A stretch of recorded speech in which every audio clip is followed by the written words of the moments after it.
Welcome to The Explainer. Okay, let's jump straight into the 2026 Amazon listing blueprint. We're strictly looking at the absolute latest data and strategies from top sellers today. Look, here's the harsh reality. You can literally have the absolute strongest keyword targeting in your niche, right? You can have a perfectly dialed-in PPC campaign. But if your product detail page doesn't actually convert, your growth on Amazon is going to hit a massive brick wall. So, if you're staring at your dashboard right now, scratching your head, asking why all that high traffic just isn't translating into massive sales, well, we need to point the finger squarely at one specific thing: your conversion rate. It's truly the single most important metric in the entire Amazon ecosystem today. Basically, traffic without trust, it's just a really expensive bounce rate. All right, here is our roadmap for today. We're going to cover Phase 1, decoding A10 and Rufus. Phase 2, mastering back-end search terms. Phase 3, winning the first click. Phase 4, converting browsers into buyers. And finally, Phase 5, fueling the Amazon flywheel. Let's get to it. Moving right into Phase 1, decoding A10 and Rufus. Now, what's really fascinating about Amazon's A10 algorithm is how it actively tracks what users do after they actually click on your listing. You know, in the past, pure sales volume was king, right? But today, A10 acts a lot more like a detective. It tracks your post-click dwell time. Like, did the shopper scroll down? Did they zoom in on your product images? Did they sit there and watch your video? It heavily rewards listings that hold a buyer's attention, because that signals to Amazon that your product is highly relevant to the searcher.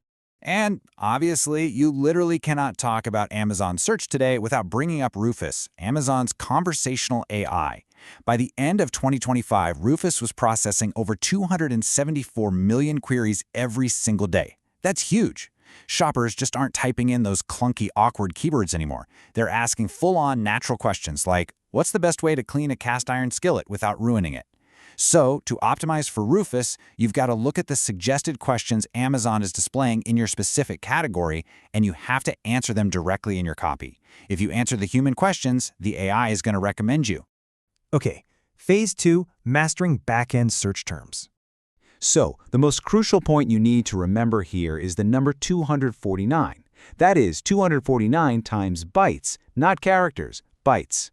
This is your strict absolute limit for US backend search terms. And get this, while standard letters are just 1 byte, a single emoji can eat up to 4 bytes. If you go even 1 byte over that 249 limit, Amazon's system will just completely ignore the entire field. Literally, all your indexing efforts will just vanish overnight. So please, stop keyword stuffing your visible listing. Instead, follow these exact do's and don'ts for your back end. First, never repeat words that you've already used in your title or bullets. That is just totally wasted space. Absolutely never include your competitors' brand names, because that is a fast track to a terms of service violation. Drop the fluff words too, things like best or cheapest. Instead, you want to pack this space with high-converting synonyms, target audience terms, and Spanish translations, all separated by just a single space. No commas, no punctuation. Next up, Phase 3, winning the first click. All right, it is time for our Amazon Organic Seller Tip of the Week, and this one is all about mastering that vital main image to boost your click-through rate. Step 1. Get compliant. Your main image absolutely must have a pure white background. We're talking exactly RGB 255, 255, 255. The product itself has to fill 85% of the frame. And listen closely to this part. You must use absolutely zero text overlays, no promotional banners, and whatever you do, do not digitally add a USDA seal over the image. Amazon's AI scanners will catch those overlays and they will instantly suppress your listing. You've got to keep it pure and compliant. And as a quick follow-up to that tip, you need to be actively tracking your organic click-through rate. Anchor yourself to this specific benchmark. You should be aiming for a 2 to 3% CTR on organic search. If you're sitting anywhere below that, it means your product is showing up on the page, but shoppers are actively, consciously choosing to just scroll right past it. And honestly, your main image is almost certainly the bottleneck there. So you're probably wondering, how do you stand out without breaking all those strict image rules? Well, here is a brilliant 100% compliant hack. While you definitely cannot add graphic overlays digitally, you can physically print your absolute best selling points directly onto your actual product packaging or label. For instance, one seller, Rohan Desmook, physically printed the word unflavored and the protein count right onto his whey protein pouch design. His CTR skyrocketed from 9.3% to 17.5%. That is almost double the clicks, literally just by updating the physical label. Crazy, right? Moving on to Phase 4, converting browsers into buyers. Once you get the click, your secondary image slots, so slots 2 through 7, must act as a stark contrast to that sterile, pure white main image you just used. You want to use these spots for lifestyle shots, showing the product out in the real world, maybe some dimension scales and engaging infographic callouts. You are visually proving the product's actual value here, because let's be real, most shoppers are going to swipe through all your images way before they ever read a single word of your text. But when they do finally make it to the text, they don't actually read, they just scan. So your bullet points have to be optimized for human eyes first and foremost.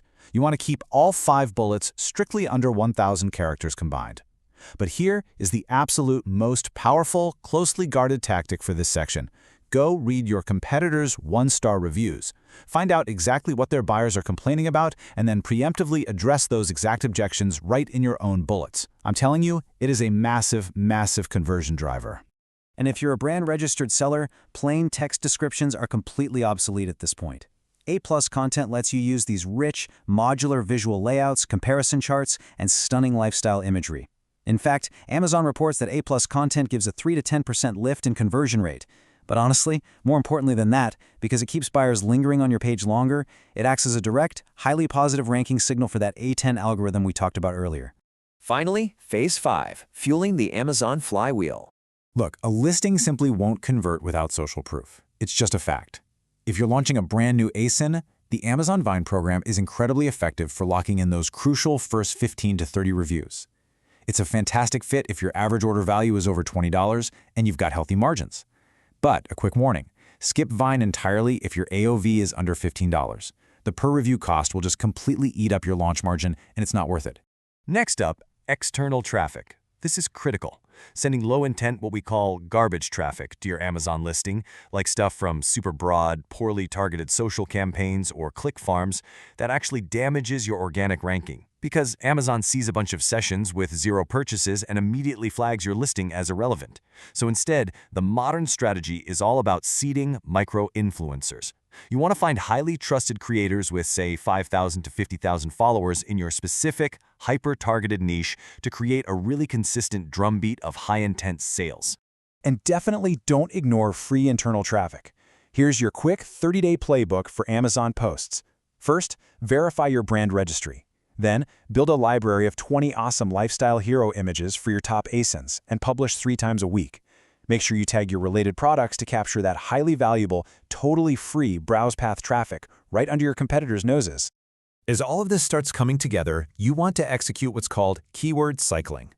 Basically, you run really aggressive PPC to generate conversion data, which teaches the algorithm that your product is highly relevant.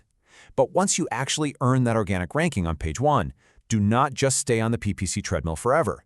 You need to gradually scale back your ad spend by about 20 to 25% every week. Just let that hard-earned organic velocity take the wheel. It'll maintain your position while vastly improving your overall profitability.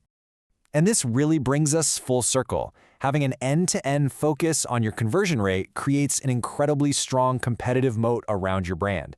To quote an industry standard, a well-optimized listing is harder for competitors to displace, even if they undercut on price. When you dial in the back end, when you perfect those images, and when you build actual genuine authority, your listing basically becomes unshakable. So, we're going to leave you with this final, provocative thought today. Are you finally ready to step off that horribly expensive PPC treadmill and actually start optimizing for organic conversion? Seriously, take this blueprint today. Go audit your main images, count the actual bytes in your back-end search terms, and just watch your stalling listing finally start to accelerate. Thanks so much for joining us on this explainer, and we will see you next time.